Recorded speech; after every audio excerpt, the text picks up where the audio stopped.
Sir ஒரு சின்ன விஷயம் தான். குழாயில பானை சண்டை போட்டது பாராளுமன்றத்தில் போய் சண்டை போடுது. அதான் வித்தியாசம். உலகமே இந்திய பாராளுமன்றத்தை பார்த்து கொண்டு இருக்கிறது. பெண் உரிமைக்காக பெண்கள் எப்படி போராட வேண்டும்? ஆம்பளை தூக்கி போட்டு சட்டை கிழிச்சு அடிக்கிறதா? இதான் பெண் முன்னேற்றமா? உண்மையிலே இதானா? என்னடான்னா ஒரு சின்ன பையன் 10 வயசு பையன் டீச்சர் கேள்வி கேட்டுச்சு. விமலா 10 குடம் தண்ணி அரைப்பா, கமலா 10 குடம் தண்ணி அரைப்பா, 2 பேரும் சேர்ந்தா எத்தனை குடம் தண்ணி அரைப்பான்னு கேட்டாங்க. ஆத்தியார் கேக்குது. கேட்டதுக்கு அவன் சொல்றான் 2 பேரும் சேர்ந்தா ஒரு குடம் தண்ணி அரைக்க மாட்டாங்க. எப்ப பார்த்தா 2 பேரும் பேசிக்கே இருப்பாங்க, இவங்க தண்ணி அரைப்பாங்கன்றாரு. ஒரு 10 வயது குழந்தைக்கு தெரிகிறது அந்த விஷயம். பெண்கள் எல்லாம் சம்பாதிக்க வேண்டும். இன்றைக்கு பொருளாதார நிலை அதுதான். பெண்களும் ஆண்களும் சம்பாதித்தால் தான் குடும்பத்தை சரியாக செயல்படுத்த வேண்டும், செயல்படுத்த முடியும் என்றே நாம் வைத்துக் கொள்வோம். அதற்காகத்தான் பெண்களை படிக்க வைக்கிறோம். இன்றைக்கு பொண்ணு பார்க்க வர்றவங்க கூட பொண்ணு என்ன படிச்சிருக்கு, எங்க வேலை பார்க்குது அப்படின்னு கேட்கிறோம். பெண் கண்டிப்பாக வேலை பார்க்க வேண்டும் என்கிற சிந்தனை எல்லாம் வந்து விட்டது. ஆனால் பெண்கள் உண்மையிலேயே சரியாகத்தான் செல்கிறார்களா, இல்லை என்றால் அவர்களுடைய உரிமை சரியாக பயன்படுத்துகிறார்களா என்று கேட்டால் இல்லை. உன்னை சொல்றேன், வெளியாட்டு சொல்லிடுறாங்க.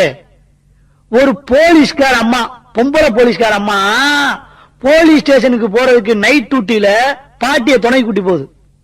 இந்த அம்மா நைட் டியூட்டிக்கு பாட்டிய துணை கூட்டி போய் இந்த அம்மா அப்படியே கல்லணப்புறா புடிச்சு இந்தியாவுல ஒரு பெண் அதிகாரி விழிப்புணர்ச்சியா கொண்டு வரணும்.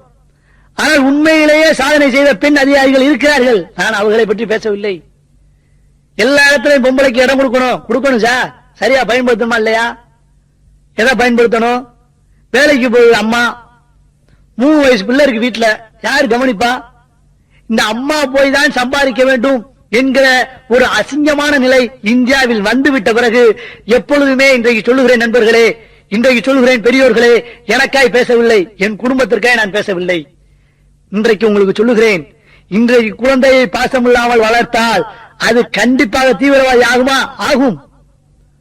ராக்கிங்கில் பிடிபடுமா? பிடிபடும். ஈவ் டிசிங் சாகுமா? சாகும். குழந்தைக்கு நாம் பாசம் செலுத்த வேண்டும். கவிஞன் அழகாக சொன்னான், புதுக்கவிஞன். அம்மா போய்விட்டா ஆபீஸ்க்கு அப்பாவின் பின்னே ஸ்கூட்டரில் ஏறி, தாத்தா படுத்திருப்பார் சாய்வு நாற்காலியில், பாட்டி படுத்திருப்பாள், நான் உணவு உண்ணுவேன் உடம்பெல்லாம் சோறாய். நல்ல உணவெல்லாம் ஞாயிற்றுக்கிழமைகளில் மட்டும்தான்.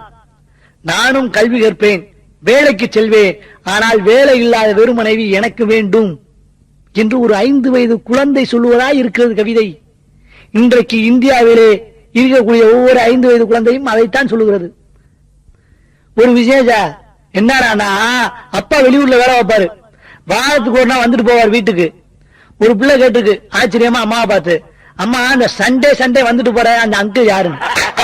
அப்பாவை யார் என்று தெரியவில்லை. அம்மாவை ஞாயிற்றுக்கிழமை மட்டும்தான் பார்க்க முடியும். பாட்டியோட மட்டும்தான் பேச்சு, வேலைக்காரியோட மட்டும்தான் பேச்சு.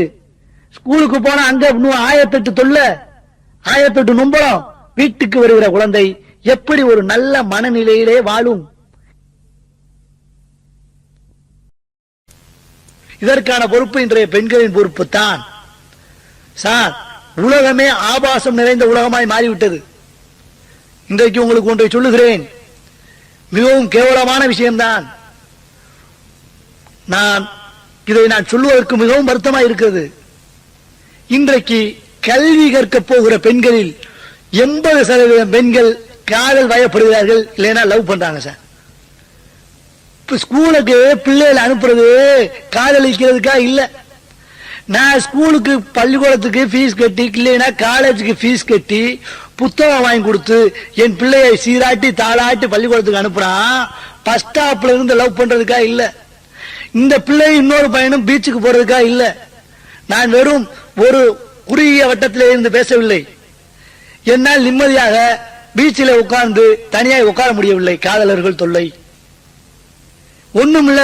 ஸ்கூலுக்கு போகிற பஸ்ஸில் உண்மையிலேயே குழந்தை பள்ளிக்காகத்தான் செல்கிறதா என்றால் இல்லை. 30 நாள்ல 15 நாள் லவ்வரோட வெளியே போயிடுச்சுன்றான். பிள்ளை அப்படித்தான் சார் இருக்கு. நம்ம இந்தியாவுல பிறந்த பிள்ளை, அந்த பிள்ளைதான், அந்த பிள்ளைதான் சார் இப்படி காதலிக்குது. ஒன்னும் இல்ல சார், 7வது படிக்கிற பையனோட 10வது படிச்ச உடனே ஓடி போய் கல்யாணம் பண்ணிக்கிச்சான். இது எந்த ஒரு கூத்துல போய் சொல்லுவீங்க? எந்த நாட்டுல இப்படி நடக்குது?